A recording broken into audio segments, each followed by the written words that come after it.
బేహద్ పరం మహాశాంతి. ఈరోజు పురుషార్థమునకు ధారణ పాయింట్స్. ఏ పిల్లలైతే సర్వ సమర్పణ అవుతారో, అనగా మనసు బుద్ధి యొక్క సూత్రమును పరమాత్మ బాపకు సమర్పణతో పాటు తమ యొక్క ప్రాబ్లమ్స్ను, తమ యొక్క బలహీనతలను, లోపాలను సంకల్పంతో సహా బాపూజీకి పరమాత్మకు అర్పణ చేస్తే బాపు ఎలా అంటే అలాగే 100% పురుషార్థం చేయగలుగుతారు. బాపు కూడా పిల్లలను చాలా తేలిగ్గా సమస్త తుఫాన్లకు అతీతంగా తయారు కావాలి అనే సంకల్పం చేస్తూ ఉన్నారు. సంపన్నంగా అయ్యి వారందరినీ తన దగ్గర సంపన్నంగా చేసి వారందరినీ తన దగ్గర కూర్చోబెట్టుకోవాలని సంకల్పం చేస్తూ ఉన్నారు. మరి బాపు ఇలాంటి పిల్లలతోటి అంటూ ఉన్నారు, పిల్లలు ఈ యొక్క తనువు సహితంగా ప్రపంచం మొత్తంలో కూడా మీకు సర్వస్వ సమర్పణ చేసేయాలి. ఎక్కువగా ఆలోచించద్దు.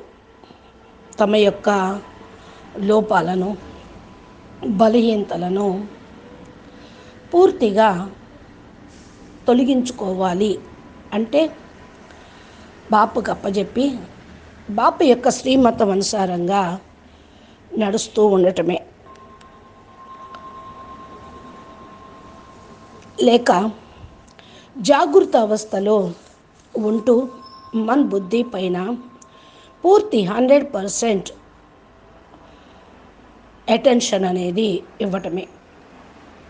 బాపు ఎలా అంటే అలా చేస్తూ ఉండండి. బాపు కూడా తన సమయంను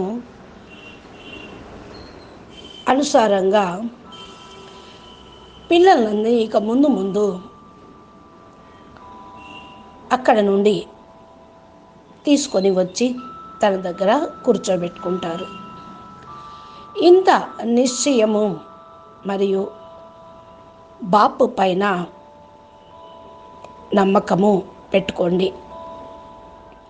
ఏ విధంగా ఆజ్ఞాకారి పిల్లలుకి బాపు సదా తోడు ఉంటారు. వారి యొక్క మార్గంలో ఏ విఘ్నాలు అడ్డంకులు వచ్చినా క్లియర్ చేస్తారు. దీనితో సహజంగానే తన గమ్యానికి చేరుకోగలుగుతారు. బాపు యొక్క లక్ష్యం కూడా ఇదే. ఈ సమయంలో ఏ పిల్లలైతే సంకల్పాలపైన అటెన్షన్ పెట్టరో వారి యొక్క టెన్షను పెరుగుతూ ఉంటుంది. ఎంతెంతగా అటెన్షన్ పెంచుకుంటూ ఉంటారో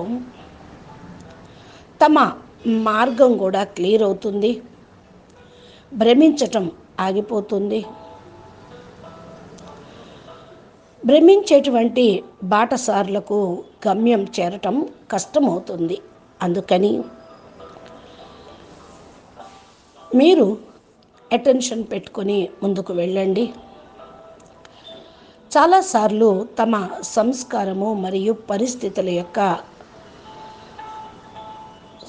కాలం అనుసారంగా సమయాన్ని వేస్ట్ చేస్తూ తన నెంబర్ని వెనుకకు తీసుకొని వెళ్తూ ఉన్నారు. చాలాసార్లు అక్కడే విరుక్కుబడుతూ ఉంటారు కూడా. బాపు మరియు బ్రాహ్మణాత్మల యొక్క సహయోగం కూడా పూర్తిగా ప్రాప్తిని కలిగించాలి. అంటే గమ్యం వరకు చేరుకోవాలి అంటే బాపు చేయి పట్టుకోండి. బాపు పైన 100% విశ్వాసం ఉంచుకోండి. పిల్లలు ఇప్పుడైతే కొంచెం సమయమే ఉంది కూడా. బాపు సహయోగము ఉంది, స్వయం పైన అటెన్షను ఉంది. మనసు బుద్ధితోటి బాపు యొక్క శ్రీమతమనుసారంగా నడవండి. మనసు బుద్ధిని నడిపించండి. అప్పుడు చూడండి ఎలా మీరు సమయానికంటే ముందు ఎలా వెళ్ళిపోతారు. పరిస్థితులు మరియు బలహీనతలు కూడా ఇప్పుడు పెరుగుతూ ఉన్నాయి, కానీ వాయుమండలం యొక్క తీవ్ర గతితోటి పరివర్తన కూడా అవుతూ ఉంది. సమయము కంటే ముందే తేలిగ్గా అయ్యి బాపుకు సమర్పణ అయిపోయి తమ లెక్కాచారం అంతా కూడా బాపూజీకి అప్పజెప్తే మనసు బుద్ధితోటి బాపు యొక్క ఆజ్ఞ ప్రమాణంగా నడవండి. అప్పుడే రాబోయేటువంటి హిమాలయాల లాంటి భయంకరమైన పరిస్థితుల నుండి మీరు రక్షించుకోగలుగుతారు. చూడండి, బాపు కూడా ఆజ్ఞాకారి మరియు సుపుత్రులైన పిల్లల్ని తన కళ్ళల్లో కూర్చోబెట్టుకొని తనతో పాటు తీసుకొని వెళ్తాడు. అందుకని మీరు నిశ్చింతగా ఖుషీగా ఉండండి. బస్ వచ్చే తమ యొక్క అడ్రస్ పర్మనెంట్ బేహద్కే బేహద్ కళల పరంధామం పైన అటెన్షన్ ఇచ్చి పురుషార్థం చేయండి. మీకు బాప్ సమానంగా తయారయ్యే కార్యమైతే బాపు ఇవ్వనే ఇచ్చారు. బేహద్ ఆకారి సాకారి బాపు ఇవ్వనే ఇచ్చారు. ఏ విధంగా బాపు అంటూ ఉన్నారో దాని అనుసారంగా మన బుద్ధిని నడిపించి పురుషార్థం 100% చేయండి. ఏ ఆత్మ అయినా సరే పరిస్థితులు సంస్కారాలకు వశమైపోకండి. ఎవరైనా సరే తమ బుద్ధి అనేటువంటి సూత్రాన్ని బాపు చేతిలో పెట్టేసి అలా చేసేసేయండి. బాపుతోటి సాంగత్యాన్ని జోడించండి. అప్పుడు బాపు మీ యొక్క జీవన నౌక సూత్రాన్ని దారాన్ని లాగి తన దగ్గరికి తీసుకుని వెళ్ళి పక్కన కూర్చోబెట్టుకుంటారు. సదా బేహద్ బాప్ మీకు తోడుగా నీడగా ఉంటారు. ఇక్కడ పైన అనేది కేవలం స్పెషల్ కేటగిరీ బేహద్ ఆత్మలకి ఇది వర్తిస్తుంది. ఈ భాగ్యం వారికే లభిస్తుంది. కాబట్టి మిమ్మల్ని మీరు హద్దులో పిల్లలు కాకుండా బేహద్ పిల్లలుగా భావించండి. అచ్చా, పరం శాంతి, నమస్తే, ధన్యవాదాలు. బేహద్కే బేహద్ పరం పరం మహాశాంతి హై, మహాశాంతి హై, మహాశాంతి. బేహద్ పరం మహా